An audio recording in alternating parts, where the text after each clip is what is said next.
Hello dear students, welcome in Nimit pharma classes. तो बच्चों, आज हम देख रहे हैं आपके डीएसबीएम के questions, drug store and business management के इंपॉर्टेंट क्वेश्चंस लेके आए हम आज आपके लिए। तो फर्स्ट क्वेश्चन, टाइम ज्यादा नहीं लगाएंगे, फटाफट जवाब देते हुए चलना है। फर्स्ट क्वेश्चन है, ड्रग स्टोर बिजनेस मैनेजमेंट का मुख्य उद्देश्य क्या है? What is the primary objective of the drug store management? Option number A है आपका efficient and the economical management of system.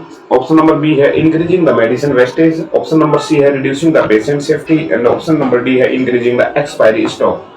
फटाफट बताते हुए चलना आपको, ठीक है। ड्रग स्टोर बिजनेस मैनेजमेंट का उद्देश्य क्या है? तो इस सब्जेक्ट से आपके बहुत बार क्वेश्चन आते हैं, जैसे इन्वेंट्री से हो गया, ड्रग स्टोर बिजनेस मैनेजमेंट का हो गया, और कई बार मैनेजमेंट से भी क्वेश्चन आते हैं कि मैनेजमेंट किस लिए किया जाता है और क्यों किया जाता है, ठीक है। बहुत बढ़िया, जिन बच्चों ने ऑप्शन नंबर ए बताया एकदम ठीक बताया है, ठीक है। Efficient and economical management system आपका ड्रग स्टोर बिजनेस मैनेजमेंट का मतलब होता है। नेक्स्ट क्वेश्चन देखते हैं हम, ड्रग स्टोर में इन्वेंट्री का अर्थ क्या है? What does the inventory means in the drug store?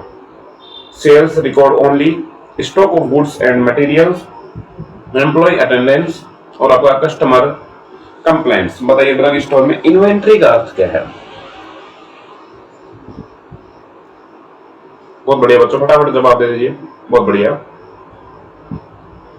आज आपको हर क्वेश्चन के बीच में 2 से 4 सेकंड ही दूंगा मैं, क्योंकि वीडियो बहुत लंबा हो जाता है, बहुत ज्यादा टाइम वेस्ट होता है आपका और मेरा दोनों का, ठीक है। हम टाइम वेस्ट ना करते हुए, बहुत बढ़िया बच्चों। तो इसमें जिन्होंने भी ऑप्शन नंबर बी बताया वो ठीक है, stock of goods and material. Next question की तरफ चलते हैं, इन्वेंट्री कंट्रोल का प्रमुख उद्देश्य क्या है? The main objective of inventory control. Option number A maximum stock at all time, minimum sales, optimum stock and minimum total cost and the maximum expiry. Student, एक होती है आपकी मैक्सिमम चीज, एक होती है मिनिमम चीज, यानी कि ये तो ओवर से लिमिट, मतलब ज्यादा ज्यादा कितना रख सकते हैं, मिनिमम कम से कम कितना रख सकते हैं। एक होता है ऑप्टिमम। ऑप्टिमम का मतलब होता है कि आपको कितनी जरूरत है, ठीक है। ऑप्टिमम का मतलब क्या होता है? जिस लेवल पे आपको चाहिए उस लेवल का आपका रिक्वायरमेंट, ठीक है, उसी को ऑप्टिमम बोला गया है। तो जो बच्चे ऑप्शन सी बता रहे हैं, optimum stock and minimum total cost. आप जब भी कोई दुकान खोलते हैं तो आपका सबसे प्राइमरी उद्देश्य क्या रहता है कि मेरी कॉस्ट कम लगे और प्रॉफिट ज्यादा हो, मतलब पैसा इन्वेस्ट कम करूं और प्रॉफिट ज्यादा हो। ऐसा नहीं कि पैसा तो बहुत ज्यादा इन्वेस्ट कर दिया बाकी प्रॉफिट ना हो, तो उसी को क्या बोला गया आपका optimum stock with minimum total cost. अगला क्वेश्चन है, एबीसी एनालिसिस किस आधार पर इन्वेंट्री को क्लासिफाई करता है? ABC analysis classify inventory based on therapeutic value, dose forms, physical size और आपका एनुअल कंजप्शन वैल्यू। तो स्टूडेंट, जब भी मैं बताऊं ये क्वेश्चंस होते हैं, ये क्वेश्चंस आपके इंटरव्यू के लायक होते हैं। जो भी आप कहीं भी इंटरव्यू देने जाते हैं, या फिर आप जैसे आपका कोई भी एग्जाम का इंटरव्यू होगा, उस इंटरव्यू में या एग्जाम में मेन पूछ जाते हैं, बाकी आपके एग्जाम में तो आते रहते हैं, ठीक है। तो किस आधार पर क्लासिफाई किया गया है आपका? बताइए एबीसी, फटाफट बताना भाई, इतना टाइम नहीं लगाना है, बहुत जल्दी जल्दी बताना है आपका एबीसी एनालिसिस किस, भाई जल्दी जल्दी जल्दी जल्दी।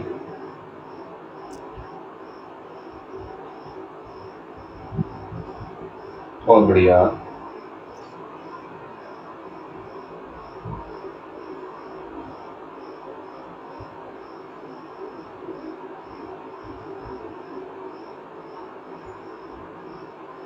Very good.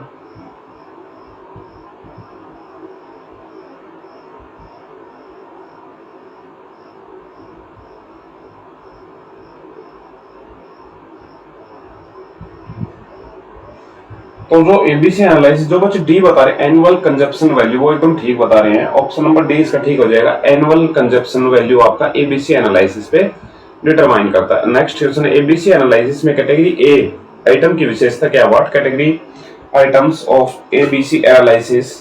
ए आइटम की वैल्यू क्या है? High annual consumption value, low annual consumption value, no consumption या एक्सपायर्ड प्रोडक्ट।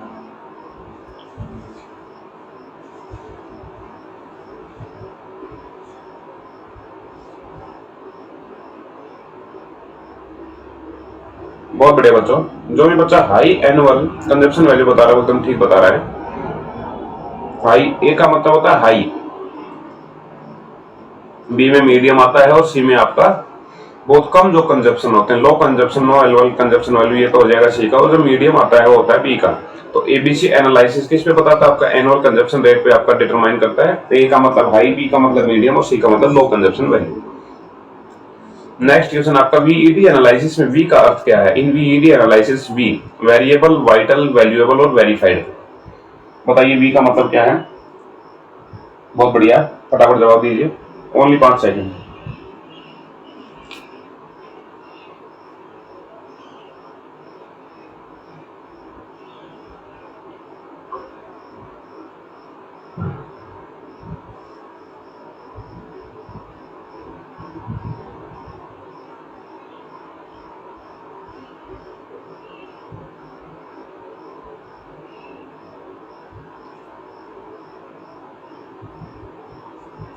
बहुत बढ़िया, जो भी स्टूडेंट ऑप्शन नंबर बी बता रहे हो एकदम ठीक बता रहे हो, वाइटल।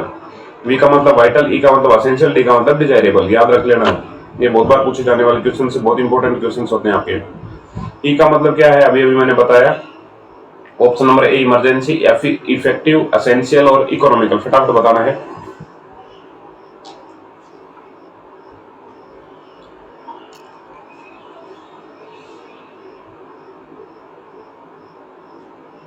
बहुत बढ़िया, जो स्टूडेंट ऑप्शन नंबर सी बता रहे हैं एकदम ठीक बता रहे हैं, एसेंशियल। नेक्स्ट क्वेश्चन है वीईडी में एन का अर्थ क्या है?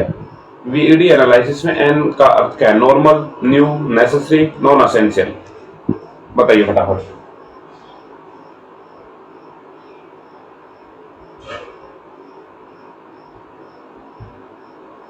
बहुत बढ़िया प्यारे बच्चों, जो बच्चे ऑप्शन नंबर डी बता रहे हैं नॉन एसेंशियल, उसी का मतलब क्या है आपका? वी का वाइटल, ई का एसेंशियल, डी का डिजायरेबल, एन का मतलब नॉन एसेंशियल। याद रखनी है चीजें, बहुत इंपॉर्टेंट क्वेश्चंस बनते हैं, डायरेक्ट पेपर में आते हैं डायरेक्ट। ईओक्यू की फुल फॉर्म क्या है? EOQ economical order quantity, essential order quantity, estimate order quantity और आपका इमरजेंसी ऑर्डर क्वांटिटी। फटाफट बताना है। ईओक्यू बहुत बार पूछा हुआ एग्जाम में है।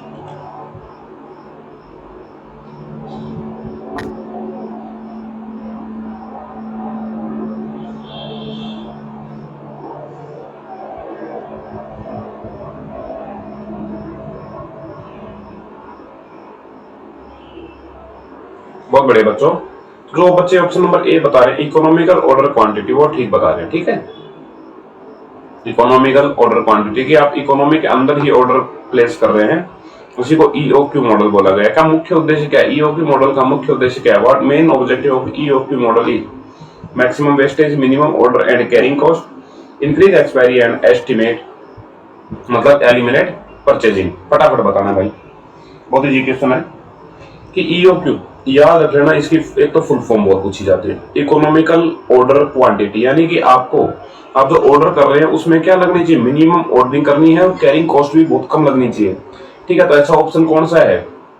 Minimum ordering and carrying cost, ठीक है। रीऑर्डर लेवल किस पॉइंट को दर्शाता है? Reorder level indicates maximum stock, expiry stock, point at which a new order should be placed and damage stock. तो रीऑर्डर लेवल यानी कि आपने मान लीजिए ए ऑर्डर करा था, ये आपका 10 दिन में खत्म हो जाएगा, ठीक है। और आपकी सप्लाई कितने दिन में आती है? सप्लाई मान लीजिए आपकी 5 दिन में आती है, ऑर्डर करने के 5 दिन बाद। तो आप इसका ऑर्डर कब करेंगे? उसी को रीऑर्डर बोला गया। यानी कि यहाँ पे जब 5 दिन हो जाएंगे आए हुए माल को, तब आपको अगला ऑर्डर करना है, यानी कि इस दिन में, क्योंकि 5 दिन तो आने में लगाएगा, तब ये स्टॉक आउट ऑफ स्टॉक होने से पहले आपको स्टॉक मिल जाएगा।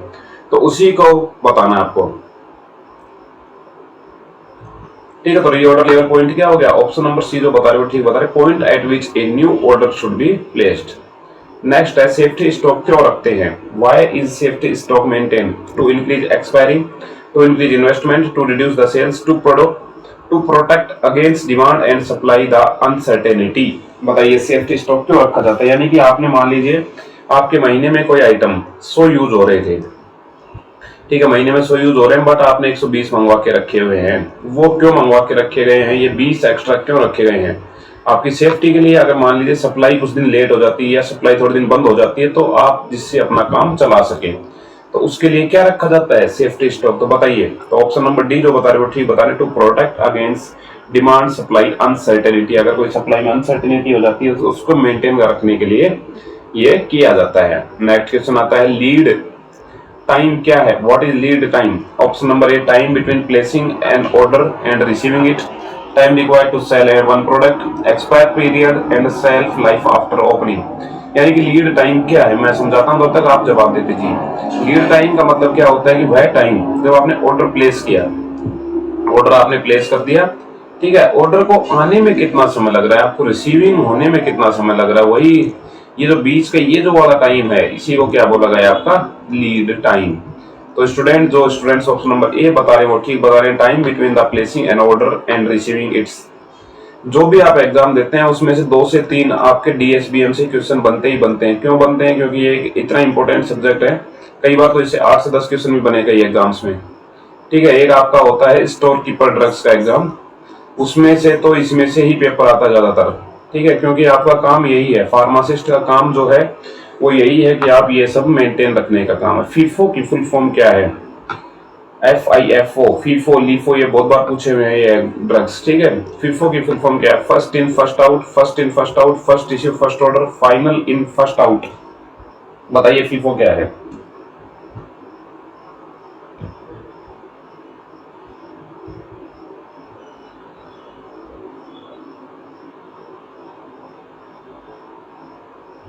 बहुत बढ़िया बच्चा पार्टी। जो बच्चे ऑप्शन नंबर बी बता रहे हो ठीक बता रहे हैं, फर्स्ट इन फर्स्ट आउट, ये आपका फीफो मेथड कहलाता है। जब भी आप काम करेंगे तब आपको बताया जाएगा फीफो मेथड क्या है, first in first out. FEFO वो था FIFO, ये है FEFO का सबसे महत्वपूर्ण उपयोग किसमें है, फर्नीचर में, ऑफिस सप्लाई में, medicine with different expiry dates and employment record. बताइए फटाफट FEFO की बताना आपको। बहुत बढ़िया, जल्दी जल्दी बताते रहिए। बहुत बढ़िया। जो बच्चे ऑप्शन नंबर सी बता रहे हैं medicine with different expiry dates, वही क्या कहलाता है आपका फीफो, ठीक है। Different expiry, first expiry first out, इसकी फुल फॉर्म अगर पूछ ले तो क्या बोलते हैं आपको, फर्स्ट एक्सपायरी फर्स्ट आउट, उसी को क्या बोला गया है, FEFO फीफो, ठीक है। याद रखनी ये चीज, फुल फॉर्म अब्रेसिव फॉर्म जरूर पूछी जाए ऑपरेशंस, ठीक है। अगला क्वेश्चन देखते हैं हम। अरे भाई आजा यार, कहाँ जा रहा है, इतना टाइम नहीं है अपने पास, बच्चा बहुत पढ़ रहा है हमारा। ड्रग स्टोर में टेम्परेचर सेंसिटिव प्रोडक्ट्स के लिए क्या आवश्यक है, temperature sensitive products required a proper temperature monitoring, direct sunlight, open storage या हाई ह्यूमिडिटी। बताइए कि जिसके टेम्परेचर से जो रिलेटेड रखते हैं उनके लिए क्या आवश्यक है। अगर डायरेक्ट सनलाइट आएगी तो सनलाइट सुबह मॉर्निंग में तो थोड़ा लाइट डिम होती है, दोपहर में बहुत तेज हो जाती है, तो ये या तो आपके लिए जो प्रोडक्ट सेंसिटिव है उनके लिए मुश्किल हो जाएगी। अगर आप स्टोरेज ओपन रखेंगे तो टेम्परेचर आपका मेंटेन नहीं रह पाएगा स्टोर का, हाई ह्यूमिडिटी, तो वो प्रोडक्ट खराब होने के चांसेस हो जाएंगे। तो प्रॉपर टेम्परेचर मॉनिटरिंग रखी जाती है किनके लिए, जो टेम्परेचर सेंसिटिव प्रोडक्ट होते हैं। एग्जाम्पल के तौर पर मैं बताऊं, आपके वैक्सीन हो गए या कुछ इंजेक्शन हो गए, उनको टेम्परेचर पे रखा जाता है ऐसे ही।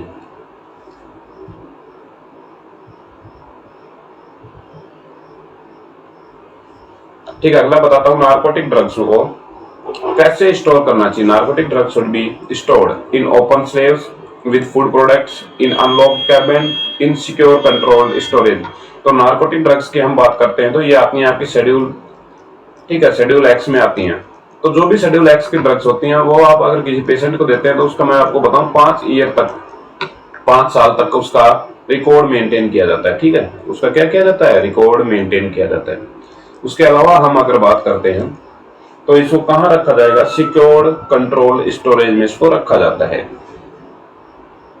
नेक्स्ट क्वेश्चन की हम बात करते हैं, स्टॉक आउट का अर्थ क्या है, what is stock out, excess stock, completely absence of required stock, expired stock only और डैमेज स्टॉक ओनली। तो स्टॉक आउट का अर्थ क्या है। कई बार आपने देखा होगा कहीं भी जाते हैं हम या ऑनलाइन कोई भी शॉपिंग करते हैं तो उसपे कई बार लिखा आता है स्टॉक आउट, वही स्टॉक आउट आपके फार्मेसी में भी होता है। कई बार आप आते हैं पेशेंट को बोलते हैं ये दवाई अवेलेबल नहीं है, नॉन NA करके दे देते, नॉट अवेलेबल, ठीक है। तो ऑप्शन नंबर बी जो बता रहे हैं complete absence of required stock, उसी को क्या बोला गया आपका, स्टॉक आउट मेथड। अगला है ओवर स्टॉकिंग में कौन सी समस्या बढ़ जाती है, ओवर स्टॉकिंग में increase expiry and carrying cost, patient safety, product turnover और स्टोरेज एफिशिएंसी। तो ओवर स्टॉकिंग में कौन सी समस्या ज्यादा बढ़ जाती है, ठीक है। समस्याएं तो बहुत बढ़ती है ओवर स्टॉकिंग करेंगे, बट ज्यादा कौन सी बढ़ जाएगी आपको वो बतानी है।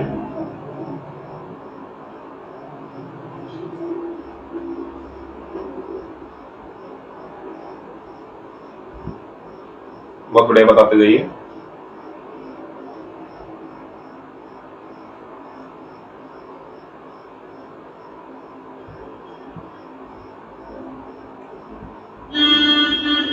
बहुत बढ़िया,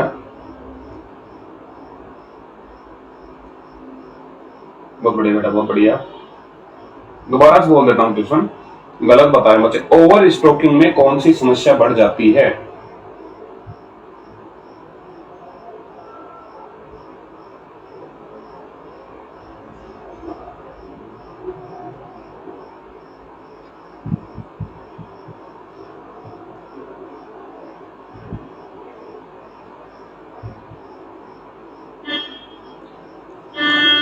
चलो दोबारा, अब भी गलत बता रहे। ओवर स्टॉकिंग में कौन सी समस्या बढ़ जाती है? Option number A expiry and carrying cost, option B है पेशेंट सेफ्टी, ऑप्शन सी है प्रोडक्ट टर्नओवर, ऑप्शन डी आपकी स्टोरेज एफिशिएंसी। बताओ कौन सी बढ़ जाती है?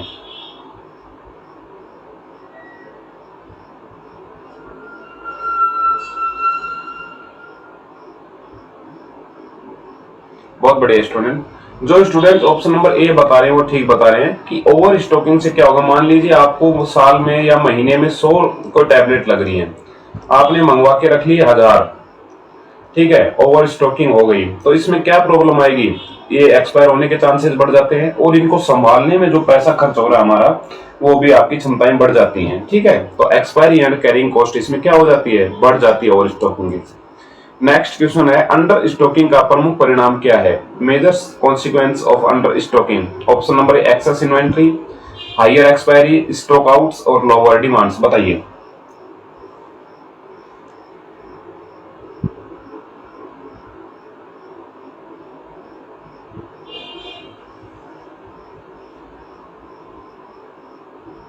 उसमें था ओवर स्टॉकिंग या अंडर, यानी कि आपको चाहिए थी 100, आपने मंगवाई 20 ही, तो क्या समस्या आएगी? अब बताना है।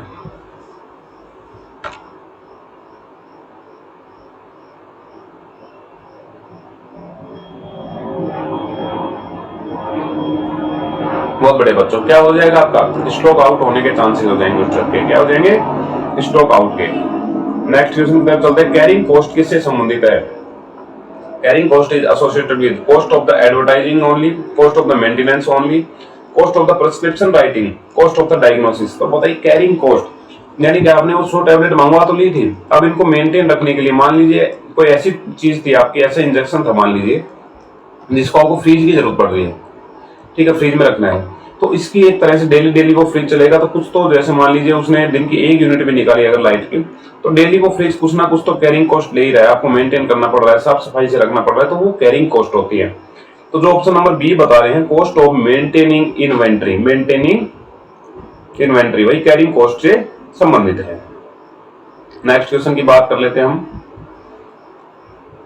ये आपके इंपॉर्टेंट क्वेश्चंस लेके आए हैं। इन्वेंट्री टर्नओवर रेशियो क्या दर्शाता है? Inventory turnover ratio indicates employ productivity, number of prescriptions, rate of which inventory is sold upon replaced, number of suppliers. तो इन्वेंट्री टर्नओवर रेशियो क्या दर्शाता है? बताइए फटाफट।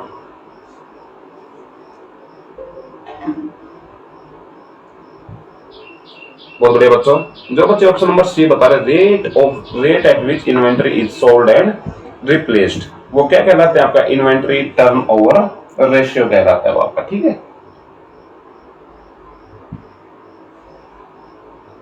नेक्स्ट क्वेश्चन की तरफ चलते हैं। आपकी high inventory turnover generally indicates faster movement of stock, no sales, high expiry necessary, excess dead stock. जो हाई इन्वेंट्री टर्नओवर है वो जनरली क्या दर्शाता है?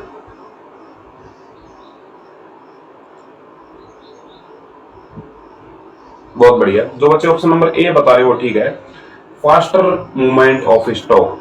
अगर हाई इन्वेंट्री टर्नओवर है तो आपको क्या होगा? जल्दी से सामान आएगा और जल्दी से जाएगा। ठीक है, यानी कि मूवमेंट स्टॉक का क्या होगा? बहुत तेज होगा। अगला है डेड स्टॉक का अर्थ क्या है? What is dead stock? Fast moving stock, recently purchased stock, emergency stock, stock with a little और नो मूवमेंट। तो बताइए डेड स्टॉक यानी कि एक ऐसा स्टॉक जो आपने खरीद तो लिया बट वो एक तरह से वहीं पड़ा पड़ा सड़ रहा है। ठीक है, मान लीजिए आपने कुछ भी कोई भी आइटम खरीदा, ऐसा आइटम है वो पड़ा पड़ा वहीं चल रहा है तो उसको डेड स्टॉक बोला, तो उसका मतलब क्या है वो बताइए आप।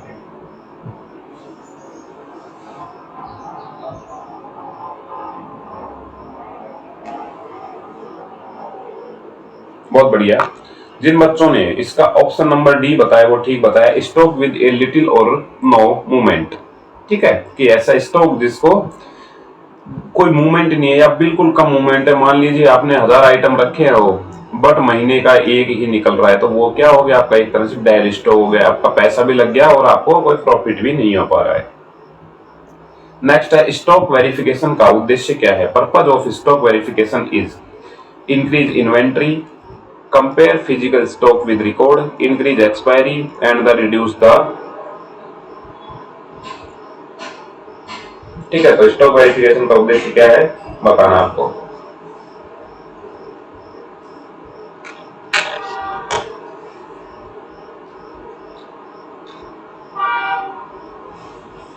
ओके स्टूडेंट्स, बताओ फटाफट स्टॉक।